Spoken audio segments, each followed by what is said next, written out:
finally guys फेरि पनि riding cycle चाहिँ टक्क 26 इन्चको होइन 3/7 गियर सेटअप भएको हाम्रो प्रकाश बोहरा चाहिँ हाम्रो टिकटकमा एकदमै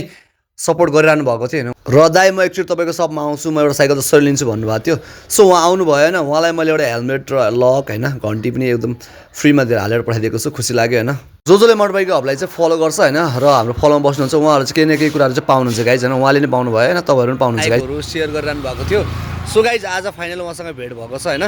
टक्क लाएर मोटर बाइक हबलाई फलो गर्नेको लागि चाहिँ एकदम स्पेसल कुराहरू पनि थियो र उहाँलाई भनेको पनि थिएँ मैले उहाँले पाउनुभयो कि पाउनु भएन र उहाँलाई कस्तो लाग्यो मेरो सर्भिस होइन धेरै समयपछि चाहिँ उहाँले हामीलाई भेट्न एउटा मौका दिनुभयो ल म केही कुरा उहाँसँग सोध्दैछु है त ल माउन्टेन बाइक हबको बारेमा चाहिँ तपाईँले केही भनिदिनु पऱ्यो र दाइ कस्तो रहेछ भनेर भनिदिनु पऱ्यो है त एकदमै दामी लाग्यो दाइ धन्यवाद यदि तपाईँहरूलाई चाहिँ पनि सुपथ मूल्यमा सेकेन्ड ह्यान्ड साइकल चाहिएको छ भने उहाँ दाइ हुनुहुन्छ उहाँ दाइको कसो माउन्टेन बाइक हब रहेको छ एकचोटि चाहिँ उहाँलाई सेवाको मौका अवश्य दिनु होला धन्यवाद ल थ्याङ्क यू सो मच है त ब्रदर ल कङ्ग्रेचुलेसन है त ल हामी छोटो मिठोमा आज हामी भिडियो नै इन गर्दैछौँ गाइज होइन